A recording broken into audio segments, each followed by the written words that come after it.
নমস্কার বন্ধুরা, তোমরা সকলে কেমন আছো? আশা করছি অনেক ভালো আছো। তোমাদেরকে আমার ইউটিউব চ্যানেলে অনেক অনেক স্বাগত। তো অনেক দিন পর আমি আবার ভিডিও দিতে চলে এসেছি। অনেক দিন ধরেই দেওয়া হচ্ছিল না। তো আমি গিয়েছিলাম হচ্ছে বললা মেলা, যেটা হচ্ছে উত্তরবঙ্গের, আমাদের গোটা উত্তরবঙ্গের দ্বিতীয় বৃহত্তম মেলা, বললা মেলা, যেটা বালুরঘাটে অবস্থিত।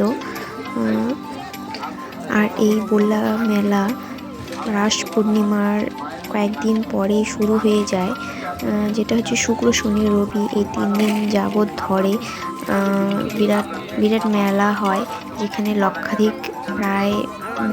লক্ষাধিক মানুষ প্রতিদিন যাওয়া আসা করে। মেলার সমাগম হয় সকলে মিলে।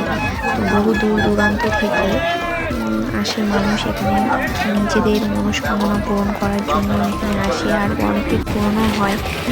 তাই এত মানুষের, এত লক্ষাধিক ভক্তের ভিড় বললা মায়ের কাছে। আর আমরাও সেদিন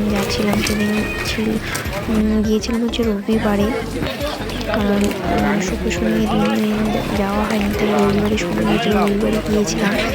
আর এই যে দেখো, মন্দিরের কাছেই চলে এসেছি। অনেকটা হাঁটতে হয় বললা নামক গ্রামে। এটা হচ্ছে বালুরঘাটে বললা নামক গ্রামে এই মন্দিরটি অবস্থিত। তো একটু ভেতরের দিকে।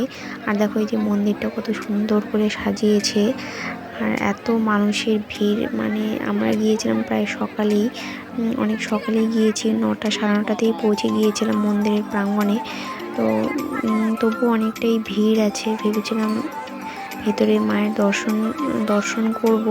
ভেতরে কখনো মায়ের ওখানে যাওয়া হয় না একদম ভেতরে, কারণ এত ভিড় থাকে। মানুষ হচ্ছে ভোর থেকেই সেখানে লাইন দেয় মায়ের ভেতরে গিয়ে পুজো দেওয়ার জন্য। উপোস করে গিয়েছিলাম, কিন্তু আর ভেতরে ঢোকা হয়নি, কারণ অনেক ভিড়, যেটা বললামই যে ভোর থেকে মানুষ দাঁড়িয়ে থাকে। তো আর দিতে পারলাম না, তাই বাইরে থেকেই মাকে দর্শন করে নেব। আর এই যে দেখো ভেতরে অনেকটা ভিড় আছে, তাই এখান থেকে মায়ের জন্য বাতাসা যা যা নিয়েছিলাম ওগুলো প্রসাদ নিয়েছিলাম, দিয়ে দিলাম এখানে। মা, আমি, ভাই গিয়েছিলাম, 3জনই। তো মাকে দর্শন করা হয়ে গেছে, করিডোরে সাইডে চলে এসেছিলাম, কারণ ওখানে তো এত ভিড় থাকে, তো ফোন একদম খুবই মুশকিল, তাই বাইরে থেকেই দেখিয়ে দিলাম। তোমরা এই মেলাতে কে কে গিয়েছিলে কমেন্ট করে জানাবে, ঠিক আছে? আর যদি ভালো লাগে লাইক কমেন্ট শেয়ার করে দিবে অবশ্যই। আর হচ্ছে আমার ইউটিউব চ্যানেলকে সাবস্ক্রাইব করে দেবে। তো মন্দিরে পুজো দেওয়া তো হয়েই গেল। পুজো দিয়ে এখানে একটা পুকুর পাড় আছে, তো এই বটগাছের তলার এখানে, তো এখানে চলে এসেছিলাম, কারণ এখানে আমার মাসিরাও ফোন করলো, ছোটো মাসিরাও এসেছে। তো এখানে চলে এসে ছোটো মাসিদের সাথেও দেখা করে নিলাম, ফোন করে জানলাম যে কোথায় আছে। তো এখানে দাঁড়াচ্ছিলাম মাসিদের জন্য। এই যে দেখো মাসি, মেসো আর দাদা এসেছে, তাদের সাথে দেখা করলাম। এবার তাদের সাথে একটু ঘুরবো, ঘুরে বাড়ি চলে যাব। তো বেশিক্ষণ থাকা হবে না, কারণ যেহেতু আমাদের তো অনেকটাই দূর আমাদের বাড়ি থেকে, প্রায় অনেকটাই দূর হবে। আমাদের বাড়িতে উত্তর দিনাজপুর, আর এটা হচ্ছে দক্ষিণ দিনাজপুরে অবস্থিত। আর এই দেখো কত ভিড়, আর এত মানুষের সমাগম, মানে অনেক অনেক প্রায়, মানে কি বলবো, দিনে মনে হয় লাখ লাখ মানুষ যাওয়া আসা করে, থাকে। আবার অনেক জিনিস আছে, কারণ দুই পাশে অনেক দোকান বসেছে। আমাদের দোকানে বিক্রিত জিনিস ফেরত বা বদল হয় না, তাই ভালো করে দেখুন, পছন্দ করুন, তারপর সংগ্রহ করুন।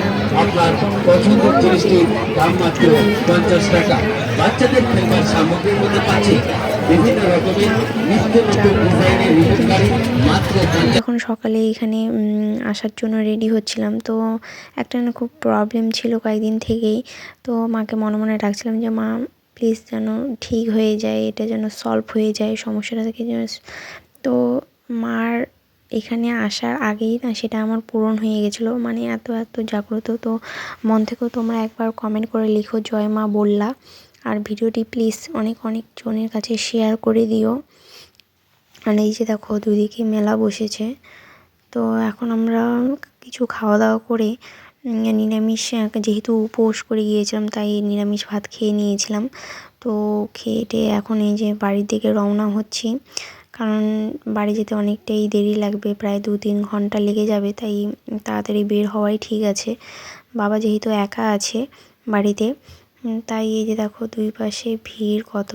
তো ভাবলাম যে একটু ফুচকা খেয়ে নিই, তো ওইদিকে ফুচকা খেতে চাইলাম। তো এখন গিয়ে দেখি ফুচকা এখানে,